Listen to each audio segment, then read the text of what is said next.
आज हम बात कर रहे हैं एक ऐसे महान कलाकार की जिन्हें भारत का सबसे बड़ा सम्मान भारत रत्न मिला।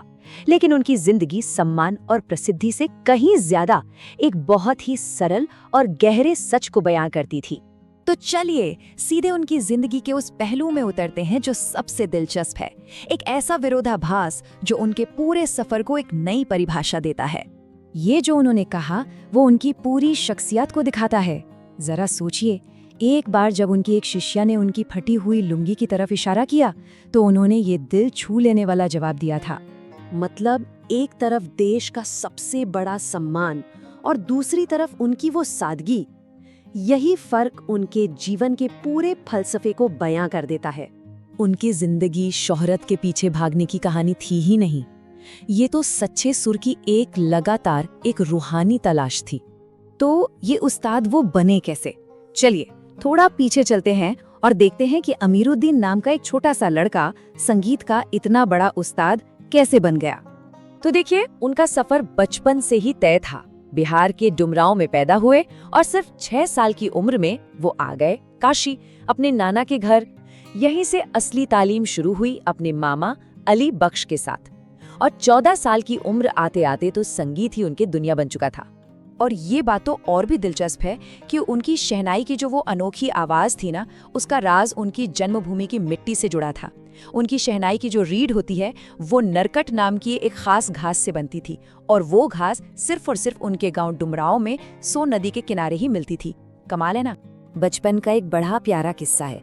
उन्हें लगता था कि उनके नाना ना कोई खास मीठी आवाज वाली शहनाई छिपा कर रखते हैं।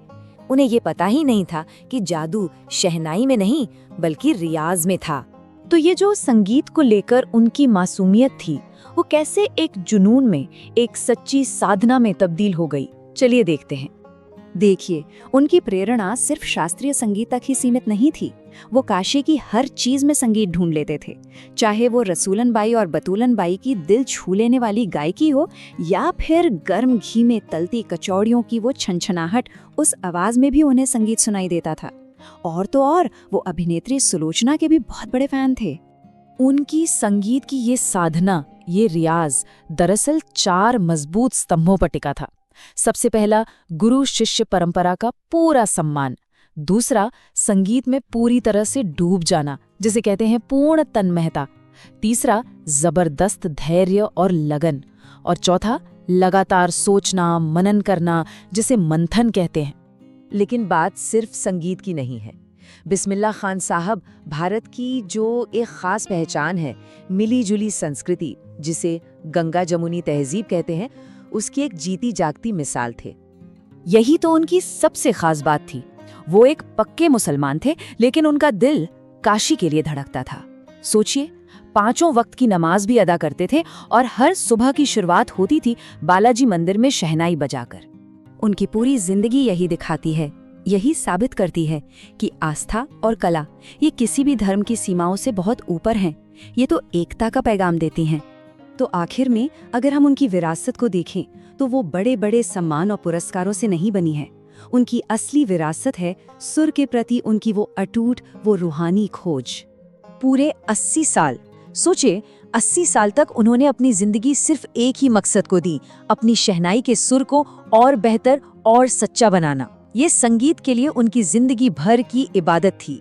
हाँ, उन्हें भारत रत्न मिला, पद्म विभूषण मिला, संगीत नाटक अकादमी पुरस्कार मिला, देश के सबसे बड़े सम्मान मिले। लेकिन इन सब के बावजूद वो हमेशा वही सीधे सादे जमीन से जुड़े इंसान बने रहे। तो उस्ताद बिस्मिल्लाह खान की कहानी हमें एक बहुत गहरे सवाल के साथ छोड़ जाती है।